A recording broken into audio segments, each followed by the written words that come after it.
Hi friends, welcome to Veena Rachi logs. ಇವತ್ತು ನಾನು ಕಾಜು ಬರ್ಫಿ ಯಾವ ಥರ ಮಾಡೋದು ಅಂದ್ಬಿಟ್ಟು ತೋರಿಸ್ಕೊಡ್ತೀನಿ ಫ್ರೆಂಡ್ಸ್. ಈ ಸ್ವೀಟ್ ಅಂದರೆ ತುಂಬ ಜನ ಇಷ್ಟಪಡ್ತಾರೆ, ಹಂಗೆ ಸಾಫ್ಟಿಯಾಗಿರುತ್ತೋ ಎಲ್ರಿಗೂ ಇಷ್ಟ ಆಗೋವಂಥ ಸ್ವೀಟು ಮನೆಯಲ್ಲೇ ಮಾಡ್ಕೋಬೋದು ಫ್ರೆಂಡ್ಸ್. ಸೊ ಈಸಿ ಐಟಮ್ಸ್, ಜಾಸ್ತಿ ಇದಕ್ಕೆ ಐಟಮ್ಸ್ ಏನೂ ಬೇಕಾಗಿಲ್ಲ. ಸ್ವಲ್ಪ ಐಟಮ್ಸಿಂದನೇ ನಾವು ಮನೆಯಲ್ಲೇ ಈಸಿಯಾಗಿ ಮಾಡ್ಕೋಬೋದು. ಓಕೆನಾ? ಸೊ ಏನೇನು ಬೇಕು ಅಂದ್ಬಿಟ್ಟು ನೋಟ್ ಡೌನ್ ಮಾಡ್ಕೊಳ್ಳೋಣ. ಇದರಲ್ಲಿ ನಾನು ಕಾಜು 1 ಕಪ್ ತೊಗೊಂಡ್ರೆ 3/4 ಕಪ್ಪಷ್ಟು ಸಕ್ಕರೆ, ಸ್ವಲ್ಪ ನಾನು ನೀರು ತೊಗೊಂಡಿದ್ದೀನಿ. ಇದನ್ನು ಗ್ರೈಂಡ್ ಮಾಡ್ಕೊಳ್ಳೋದು ಮೆಥಡ್ ಇದೆ ಫ್ರೆಂಡ್ಸ್. ಸೊ ಒಂದೇ ಸಲ ನಾವು ಇದನ್ನು ಗ್ರೈಂಡ್ ಮಾಡ್ಕೋಬಾರ್ದು. ಸೊ ಸ್ವಲ್ಪ ಬಿಟ್ಟು ಗ್ರೈಂಡ್ ಮಾಡ್ಕೋಬೇಕು. ಜಸ್ಟ್ 1 ಸೆಕೆಂಡ್ ಬಿಟ್ಟು ನಾವು ಗ್ರೈಂಡ್ ಮಾಡಿಕೊಂಡ್ರೆ ಈ ಥರ ಬರುತ್ತೆ. ಈ ಥರ ಪೌಡ್ರ್ ಆಗಬೇಕು. ಒಂದೇ ಸಲ ಮಾಡಿಕೊಂಡ್ರೆ ಅದೊಂಥರ ಪೇಸ್ಟ್ ಥರ ಆಗಿಬಿಡುತ್ತೆ. ಓಕೆನಾ? ಸೊ ಇಲ್ಲಿ ನಾನು ಒಂದು ಕಡಾಯಿಗೆ ಸ್ವಲ್ಪ ನೀರು ಹಾಕಿದ್ದೀನಿ. ಜಾಸ್ತಿ ನೀರು ಬೇಡ ಕ್ವಾಂಟಿಟಿ. ನಾನಿಲ್ಲಿ 1 ಕಪ್ ಕ್ಯಾಶು ತೊಗೊಂಡಿದ್ದೀನಲ್ವ ಫ್ರೆಂಡ್ಸ್. ಸೊ ಅದರಲ್ಲಿ 1/4 ಭಾಗ ಅಷ್ಟು ನೀರು ಹಾಕ್ಕೊಳ್ಳೋಣ, 3/4 ಭಾಗ ಅಷ್ಟು ಸಕ್ಕರೆ ಹಾಕ್ಕೊಳ್ಳೋಣ. ಸಕ್ಕರೆ ನೀಟಾಗಿ ಮೆಲ್ಟ್ ಆಗಬೇಕು. ತುಂಬ ಪಾಕ ಬರೋದು ಏನು ಬೇಡ, ಜಸ್ಟ್ ಆ ಸಕ್ಕರೆ ಎಲ್ಲ ಮೆಲ್ಟ್ ಆದ್ರೆ ಸಾಕು. ತುಂಬ ಗಟ್ಟಿ ಪಾಕ ಏನು ಇದಕ್ಕೆ ಬೇಕಾಗಿಲ್ಲ. ಸೊ ನೋಡಿ, ಇಲ್ಲಿ ಶುಗರು ನೀಟಾಗಿ ಕರಗ್ತಾ ಇದೆ. ನಿಮಗೆ ಅಬ್ಸರ್ವ್ ಆಗ್ತಾ ಇದೆಯಲ್ಲ, ಈ ಥರ ಕರಗಿದ್ರೆ ಸಾಕು. ನಾವು ಏನು ಗ್ರೈಂಡ್ ಮಾಡಿಟ್ಟಿದ್ದೀರಲ್ವ ಕ್ಯಾಶು ಪೌಡರು, ಅದನ್ನು ನೀಟಾಗಿ ಹಾಕಿ ಮಿಕ್ಸ್ ಮಾಡೋಣ ಫ್ರೆಂಡ್ಸ್.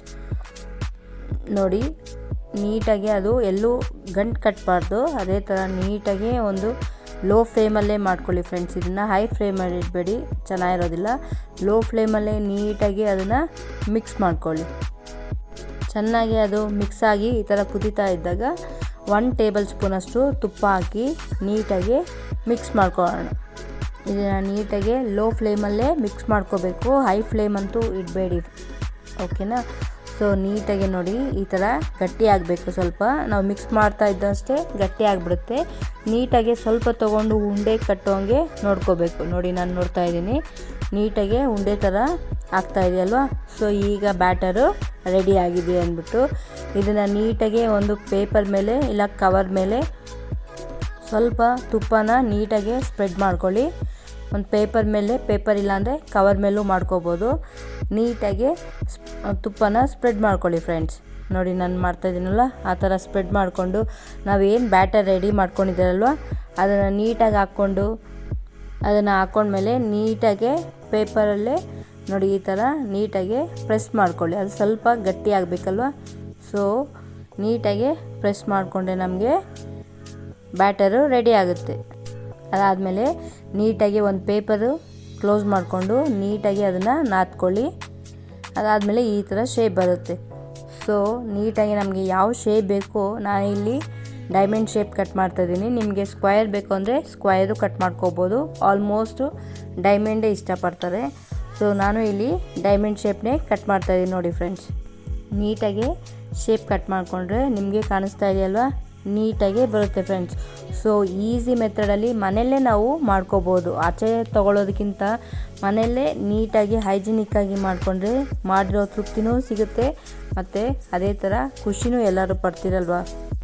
ಸೊ ಇಲ್ಲಿ ನಾನು ಡಿಸೈನ್ಗೆ ಮೇಲ್ಗಡೆ ಸಿಲ್ವರ್ ಪೇಪರ್ನ ಅಪ್ಲೈ ಮಾಡ್ತಾಯಿದ್ದೀನಿ. ಇದು ಆಪ್ಷನಲ್ ಫ್ರೆಂಡ್ಸ್, ಬೇಕು ಅಂದರೆ ಹಾಕ್ಕೋಬೋದು, ಇಲ್ಲಾಂದರೆ ಅದೇ ಥರ ತಿನ್ಕೋಬೋದು.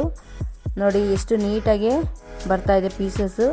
ಸೊ ತುಂಬ ಟೇಸ್ಟಿಯಾಗೂ ಇದೆ ಫ್ರೆಂಡ್ಸ್. ಒಂದ್ಸಲಿ ಟ್ರೈ ಮಾಡಿ, ತುಂಬ ಚೆನ್ನಾಗಿ ಬಂದಿದೆ. ಮನೆಯಲ್ಲೇ ಒಂದ್ಸಲಿ ಟ್ರೈ ಮಾಡಿ, ಮತ್ತೆ ಮನೆಯಲ್ಲೇ ಮಾಡಬೇಕು ಅನಿಸುತ್ತೆ.